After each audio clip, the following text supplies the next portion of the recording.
যেদিন যেই কাদের ওই অঞ্চলের ভাইদেরকে আসার তৌফিক দান করো আল্লাহ।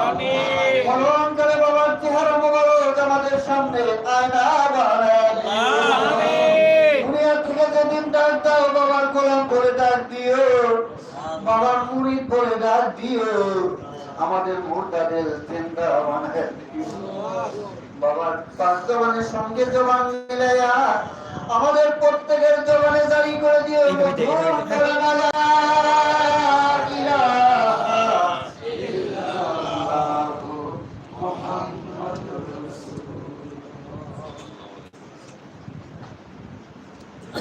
সকলে বসেন।